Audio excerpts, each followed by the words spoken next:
Hey all, this is Kev and Harry, your friendly local electrician serving Medway Maidstone, and today we are swapping out some extractor fan malarkey. So this client came to us, they're down in Tunbridge, and they said we're having real issues with what we've got already. We're getting water coming back down through the ceiling in the vent, and they sent me a picture probably from a little bit further back than where the camera is, and all of it, I knew instantly what the problem was. And one of the problems is the airflow isn't particularly good. None of this is taut. We have a really long run, so we really shouldn't want to be utilising this for too far. It should be like ½ metre lengths at best, and we use it to get round bends easily really, and to connect the last little ends up. What we really want to be using is something like this for these sort of distances. The way it's been, see, this isn't helpful because it's flexible, it just kind of flops. It hasn't really been put together particularly well, so you end up with these little local minima for the sciencey guys out there. And this is what you get. I don't know whether you can see that, but that is a pond. That is literally a fishbowl. That's what you get collecting, purely because it's a long run, it's not insulated. It doesn't have a fall to it, or not a fixed fall, so it'll just gather in these sort of little dips. And actually there was one over here and I kind of pushed it up and I think a little bit's just gone down the duct. It's my fault. That is my fault.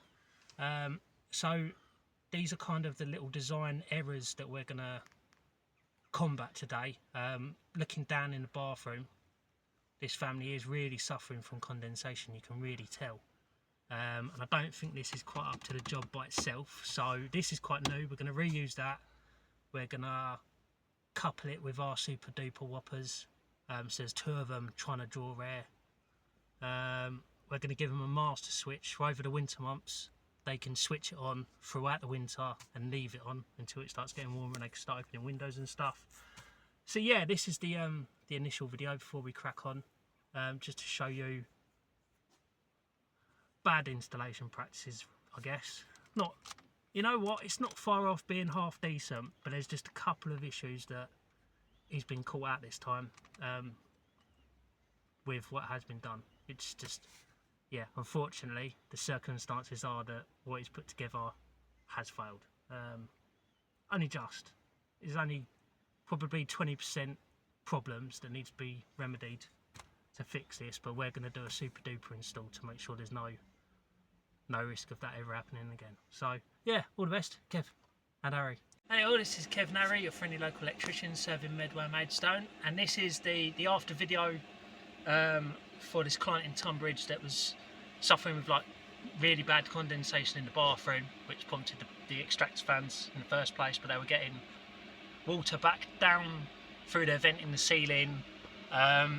From the last video you would have seen there was quite a few fish tanks in the ducting itself, and I seem to remember them saying the fan wasn't really performing well, and I can't imagine it would have, because it was trying to force air through something that was full of water. So we pretty much pulled most of the ducting out. We kept the fan that they already had because it's fairly recent, it's only been put in a year or so ago. We gave them one of our super dupers because they were really suffering with the condensation. I said stick two together and you can use this as a boost. So you can have one on by itself, but you can also boost it up and it's powerful. We'll have to have a look what it does downstairs. But yeah, so some of the key notes on when you're putting ducting together and stuff is you want to gain the height early. So if it is once it gets up into the loft space and it's cold, you want it to start condensating once it's got height. You don't want to be gaining height all the way down here, because then you've got a fall that's going to come back into the bathroom.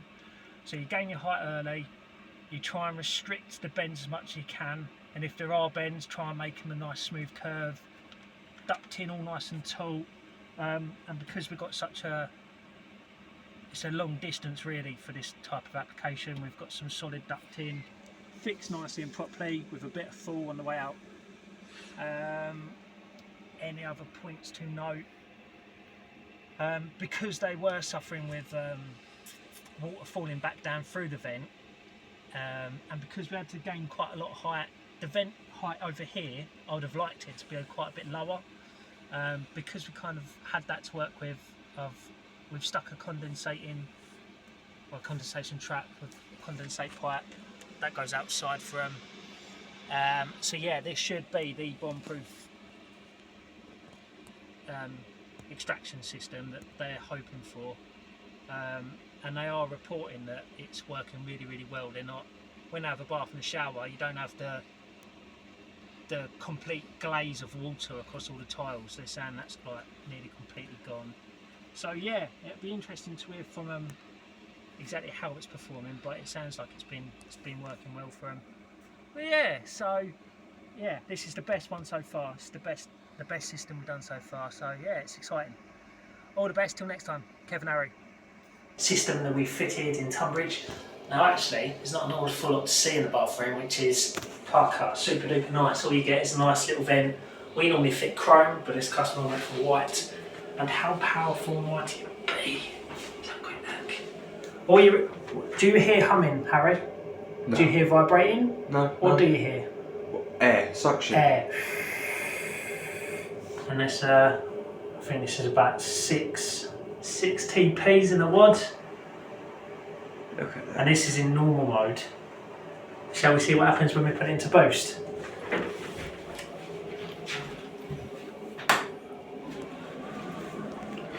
So you can hear it kicks in, get more of a, sounds like a bit of a hurricane.